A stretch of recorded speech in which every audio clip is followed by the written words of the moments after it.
Magandang buhay mga suki. Ito ngayon ang aking recipe, ang chicken breast. Kaya simulan na natin. Gigilingin muna natin yung ating chicken breast. Ayan, lagay na natin yan. Ayan, ilalagay na rin natin mga suki yung ating sibuyas at bawang. Ayan, lagay na. Ayan, lalagyan natin siya mga suki ng paminta. Sabay na rin natin dito.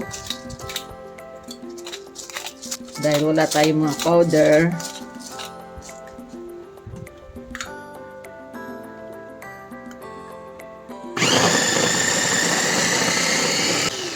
Ayan, okay na siya mga suki.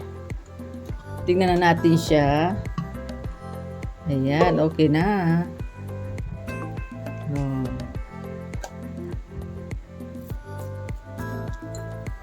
Ayan, oh. Ayan. Ang sunod naman natin gigilingin yung ating carrots.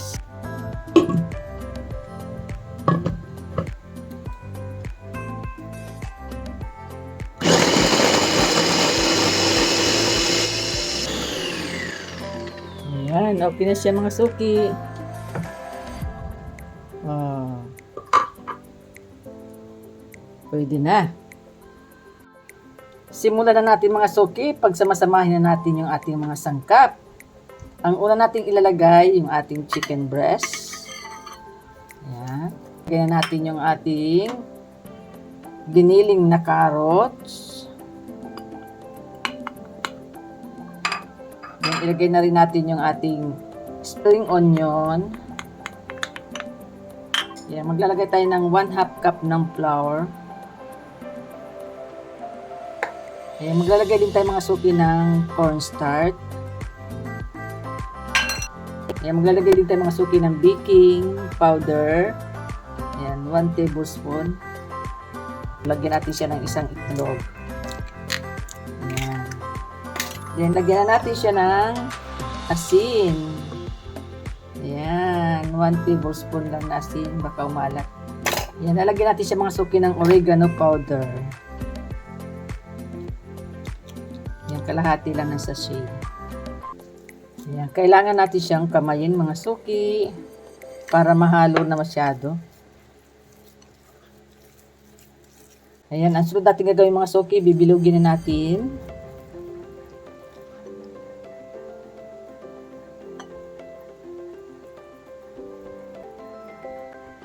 Ayan, ganito lang ang gagawin natin mga suki.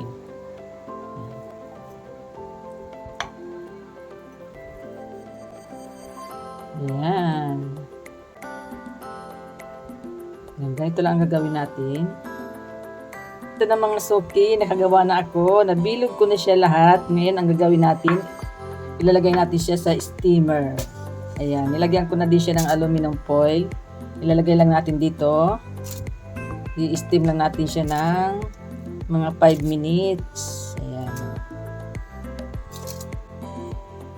Ayan, para magkasya lahat.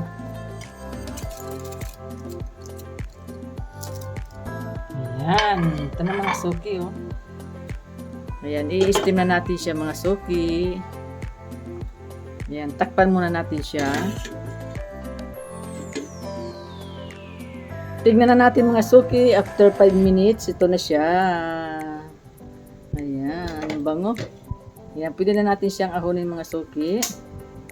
Ayan, mainit na yung ating mantika mga suki. Pwede na natin ilagay yung ating chicken balls. Ayan.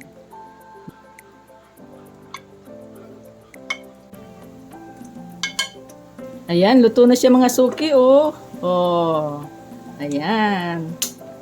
Ahonin na natin siya. Lagay natin dito sa ating salaan para tumining, para mawala yung mantika niya. Ang sunod natin gagawin mga suki, gagawa tayo ng sauce. Maglalagay na tayo ng oil. Yan, kapag mainit na, pwede na natin ilagay yung ating sibuyas.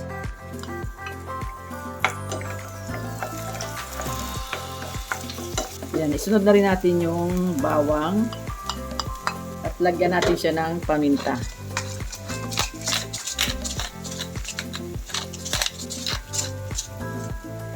Yan, haluin lang natin siya.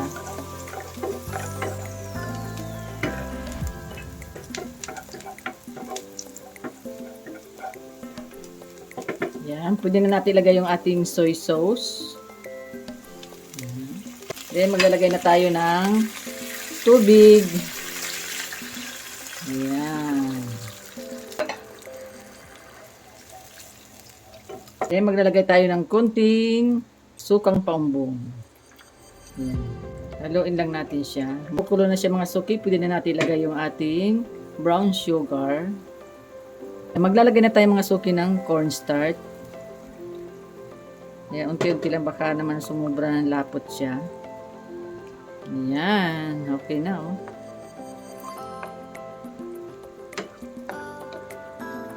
Ayan, luto na siya mga suki. Isasalain na lang natin siya para hindi kasama yung sibuyas at bawang. Ayan. Lalagyan natin siya mga suki ng siling pula. Ayan, para masarap. Oh, ito na yung ating sauce. Ready na. Ito na mga suki ang aking vlog for today. Ang chicken balls with carrots. Ayan. Maraming salamat po sa lahat ng mga nanood. God bless po. Bye-bye. Ingat po kayo. TK man time na. Ayan. Sarap po.